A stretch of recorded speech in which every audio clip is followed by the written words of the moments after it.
تم علی کے گھر میں ہو. میں کہاں ہوں؟ میں محمد کے گھر میں ہوں، تم علی کے گھر میں ہو. بے شک تم محمد کی بیٹی ہو، میں صدیق کی بیٹی ہوں، لیکن بات دنیا کے دن کی نہ کرو، بات قیامت کے دن کی کرو، جس کے بارے میں حضور نے فرمایا ہے قیامت کے دن ہر عورت اپنے خامد کے ساتھ جنت کے اندر جائے گی. تو اما عائشہ فرماتی ہے کل قیامت کا جب دن ہوگا تمہاری انگلی علی اور مرتضیٰ کے ہاتھ میں ہوگی اور میری انگلی جناب رسول اکرم صلی اللہ علیہ وسلم کے ہاتھ میں ہوگی. کتنا بڑا اعزاز حاصل ہے اما عائشہ رضی اللہ تعالی عنہا.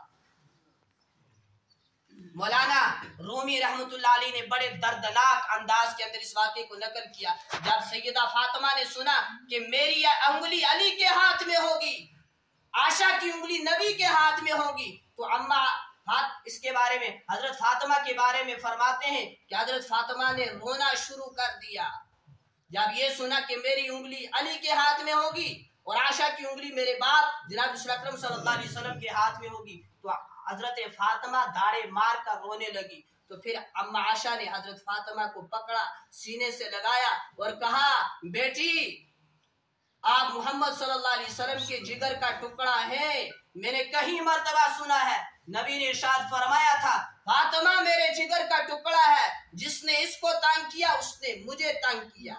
تم تو بڑے اونچے مقام و مرتبے والی عورت ہو، تمہارا احترام بہت بلند ہے، تمہارا مقام بہت بلند ہے. حضور صلی اللہ علیہ وسلم کی زندگی کے دو بڑے عجیب واقعات اور دونوں کے دونوں قرآن مجید کے اندر موجود ہیں.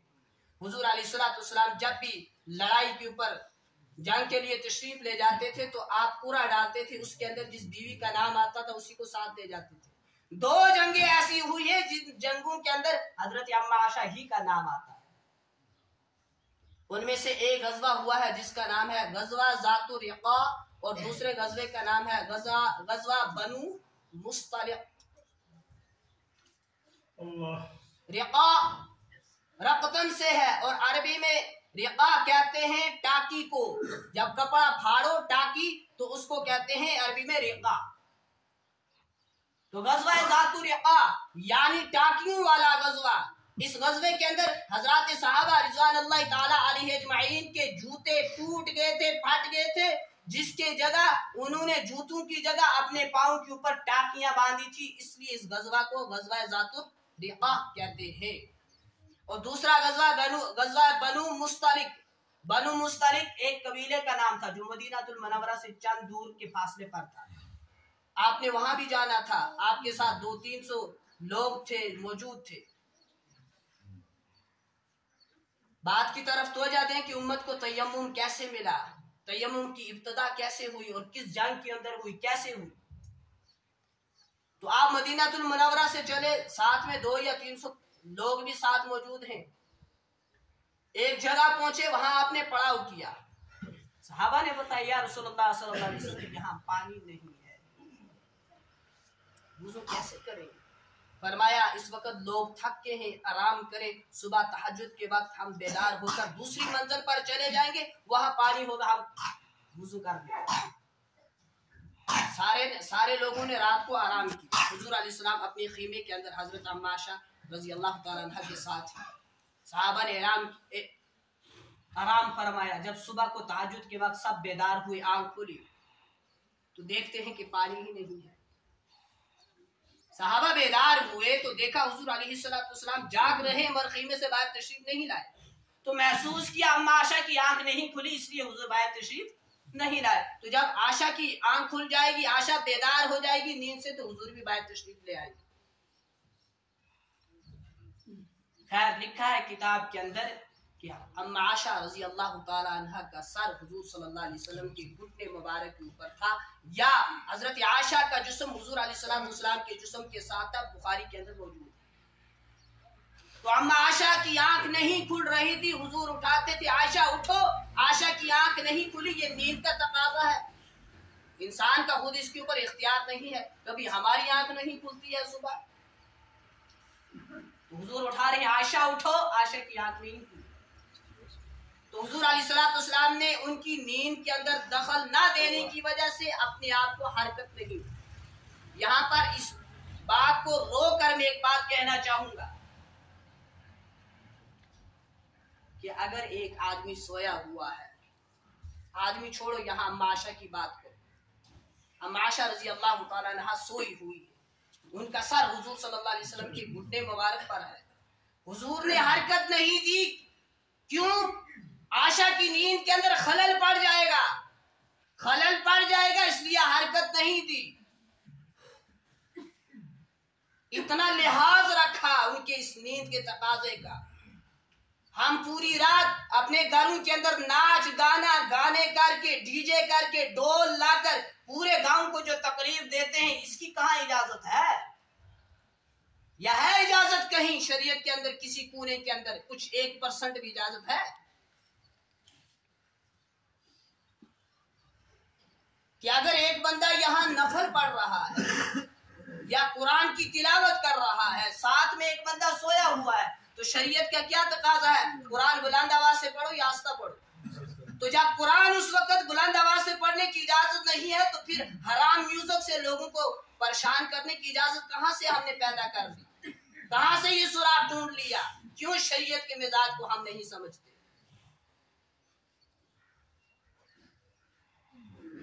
کیوں شریعت کی باتیں سننے کے بعد بھی اس پر عمل پیرا نہیں ہوتے؟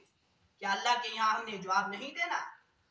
تو خیر حضور اٹھا رہے ہیں، عائشہ اٹھو، عائشہ نہیں اٹھ رہی، آنکھ نہیں کھلی، صحابہ تیار ہو کر سواریوں کے اوپر سوار ہیں، تیار کھڑے ہیں، عائشہ کی نیند نہیں اٹھی، عائشہ بیدار نہیں ہوئی، عائشہ نیند سے، حضور خیمے سے باہر تشریف نہیں لائے، کرتے کرتے کرتے نماز فجر کا وقت قریب آ گیا۔ پہلا وقت کون سا تھا؟ تہجد کا۔ اب دیکھا جب یہ باہر تشریف نہیں لائے تو نماز قضا ہونے کو جا رہی ہے اور پانی بھی نہیں ہے، تیمم کیسے کیا جائے؟ تو سارے صحابہ ابو بکر کے پاس چلے، ابو بکر سے کہا ابو بکر آپ کی بیٹی عائشہ سو چکی ہے، ان کی وجہ سے نماز کو لیٹ ہو رہا ہے، ان کی وجہ سے امت پریشان ہے، آپ جا کر اپنی بیٹی کو اٹھاؤ۔ ابو بکر کون ہے؟ باپ ہے، تو عائشہ کون ہے؟ بیٹی ہے۔ کہا جا کر عائشہ کو اٹھاؤ، امت پریشان ہے، نماز قضا ہونے کو جا رہی ہے، عائشہ کو اٹھاؤ۔ ابو بکر جاتے ہیں، خیمے کے اندر تشریف لے جاتے ہیں، حضور کی موجودگی میں حضرت ابو بکر رضی اللہ تعالیٰ عنہ اپنی بیٹی حضرت عائشہ کی کمر پر ایسا زوردار جھونکا لگاتے ہیں، ایسے زوردار انگوٹھا لگاتے ہیں کہ اما عائشہ کی نیند فوراً کھل جاتی ہے۔ نیند تو کھل گئی مگر اما عائشہ کی کمر کے اوپر تکلیف ہوئی۔ جب اما عائشہ کی کمر کے اوپر تکلیف ہوئی تو اللہ رب العزت نے فوراً آسمان سے جبریل کو قرآن دے کر زمین پر بھیج دیا، اور آیت کون سی تھی؟ فَلَمْ تَجِدُوا مَاءً فَتَيَمَّمُوا صَعِيدًا طَيِّبًا۔ اے محمد صلی اللہ علیہ وسلم، اگر آپ کو پانی مل نہیں رہا تو گھبراؤ مت، مٹی سے تیمم کر لو۔ تو اس وقت تیمم کی آیت نازل ہوئی جناب رسول اکرم صلی اللہ علیہ وسلم پر۔ یہاں سے تیمم کی ابتدا ہوئی امت کے لیے، اور ملا کس کی وجہ سے؟ اما عائشہ رضی اللہ تعالیٰ عنہ کی وجہ سے۔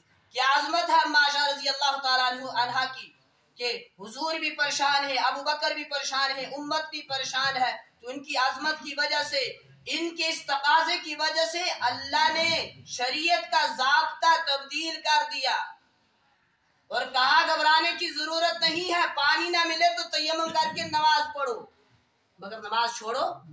ہمیں یہاں پانی بھی بہت الحمدللہ پوری دچی باری ہوئی ہے، لیکن بڑی کمی کوتاہی ہے، اللہ حفاظت فرمائے۔ ہم نے کھجوریں کھا کر رمضان کے اندر، مجھے لگتا ہے اللہ حفاظت فرمائے، ناراض نہ ہو جائے، تراویح کے ساتھ نماز کو بھی الوداع کریں کہ یا اللہ زندگی ہوئی تو اگلے رمضان میں ملیں گے۔ ایسا ہم نہ کریں۔ تراویح نماز کے اندر ایک ایکسٹرا نماز تھی جو امت کے اوپر سنت موقعہ تھی، سنت تھی، ہم نے اس کو الوداع کیا۔ نمازیں ہمارے اوپر، ہم سب کو پتہ ہے رمضان میں بھی 5 وقت فرض تھی تو غیر رمضان میں بھی فرض ہی ہے۔ تو تمام صحابہ نے سواریوں سے نیچے تشریف لائی، اس کے بعد مٹی کے اوپر تیمم کیا، نماز ادا کی، اور اس کے بعد جب یہ آیت سنی فَلَمْ تَجِدُوا مَاءً فَتَيَمَّمُوا صَعِيدًا طَيِّبًا، کہ جس کے اندر فرمایا گیا پانی نہ ملے تو کوئی گھبرانے کی بات نہیں ہے، تیمم کر لو اور نماز ادا کرو۔ تو ایک صحابی کھڑے ہوئے، کہا اے ابو بکر کی اولاد، یہ تمہارا پہلا احسان نہیں ہے کوئی امت کے اوپر، یہ تمہارا آج ہی امت کے اوپر احسان نہیں ہے، بہت سارے احسانات ہیں، اور ایک احسان یہ بھی ہو گیا کہ قیامت تک امت مسلمہ کو تیمم کی سہولت مل گئی اور تیمم جیسی نعمت حاصل ہو۔ اور نعمت حاصل کس کی وجہ سے ہوئی؟ حضرت ام عائشہ صدیقہ رضی اللہ تعالیٰ عنہ کی وجہ سے۔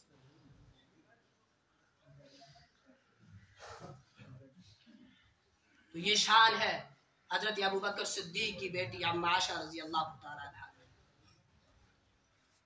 بزرگوں، ہم زندگی ایسے جئیں جس زندگی کے جینے کے بعد اللہ ہمارا رسول ہم سے راضی ہو جائے۔ ہم شریعت کے اوپر اتنا عمل ضرور کریں جس سے اللہ ہمارا خوش ہو جائے۔ اتنے مسائل زندگی کے ضرور سیکھیں جو روزمرہ کے اندر ہمیں پیش آتے ہیں۔ اور میں آپ سے ایک ریکویسٹ کرتا چلوں آپ کی موجودگی کے اندر کہ جب بھی کسی چیز کی ضرورت پڑے تو موبائل کے اوپر سرچ مار کے مسئلہ حل نہ کرو، علماء کے پاس جاؤ۔ اگر میرا کام ہے تو میرا حق بنتا ہے میں چل کر آپ کے پاس جاؤں، کیونکہ میرا کام ہے، مجھے مطلب ہے میں آپ سے حاصل کروں۔ تو مسئلہ کسے پیش آئے؟ ہمیں پیش آئے تو ہمیں چل کر ان کے پاس جانا چاہیے یا ان کو اپنے پاس بلانا چاہیے، یہ تو بیعت بھی ہوگی۔ تو بزرگوں، اتنے مسائل ضرور سیکھیں، اتنا علم ضرور سیکھیں جس سے حلال حرام کی پہچان ہو سکے۔ اتنے مسائل ہر مسلمان مرد عورت کو معلوم ہو جو روزمرہ کے اندر انسان کے ساتھ پیش آتے ہیں، جڑے ہوئے ہیں، حقوق العباد کے معاملے سے ہو، حقوق اللہ کے معاملے سے ہو، کچھ بھی جو بھی ہو، یہ سارے مسائل انسان کو معلوم ہے جو روزمرہ کے اندر پیش آتے ہیں۔ اور میں پھر ریکویسٹ کرتا ہوں اسی کے اوپر سرچ مار کر نہ ڈھونڈے، اس کے اوپر بیٹھنے والا ہر کوئی حق پر نہیں ہوتا ہے۔ مسئلہ پیش آ جائے تو فوراً علماء سے رابطہ کریں، عالم صاحب سے پوچھیں، مفتی صاحب سے پوچھیں،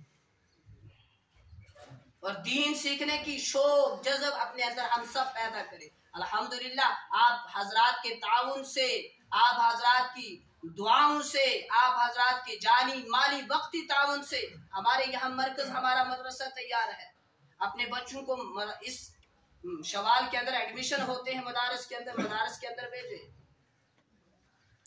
دوسری تعلیم بھی دیں لیکن زیادہ ترجیح اس تعلیم کو دیں۔ کہیں لوگ ایسے ملے جنہوں نے کہا ہم نے اتنا پڑھا لیکن کوئی نوکری نہیں ہے، جاب نہیں ہے، ہمارا پڑھنا بیکار ہی ہے۔ تو ہم کہتے ہیں کہ اگر تم نے ایک ہی سال مدرسے کو دیا ہوتا تو کم سے کم کہیں مسجد کے اندر امامت کی جگہ ضرور مل جاتی، تم بیکار نہ رہتے، تمہارا روزگار ضرور لگ جاتا، اگرچہ تنہا کم ہی ہوتی لیکن الحمدللہ برکت بہت زیادہ ہوتی۔ ایک سائڈ 90 تو ایک سائڈ تمہاری 4 یا 5 برابر تھی۔ تو یہ تعلیم بھی ہم سیکھیں لیکن زیادہ ترجیح دین کی تعلیم کے اوپر دیں، اپنے بچوں کو جوڑے، مکاتب کے ساتھ جوڑے، مدارس کے ساتھ جوڑے۔ اور ہماری بستی والوں سے میں گزارش کروں گا تھوڑے دن کے بعد جب ہمیں رات کے اوپر جب قیام ہو جائے گا مدرسے کے اندر تو آپ بڑوں سے بھی گزارش ہے آپ مغرب سے عشاء تک آ کر قرآن وہاں سیکھنے کی کوشش کریں۔ جس کو دن کے اندر فرصت ہے دن کے اندر بھی آ جائے، جو دن کے اندر کہیں کام کے اوپر جاتا ہے، کوئی کاروبار کرتا ہے تو وہ مغرب سے عشاء تک آ کر وہاں پر قرآن سیکھے، روزمرہ کے مسائل جتنے زندگی کے اندر پیش آتے ہیں وہ سب کو حاصل کریں۔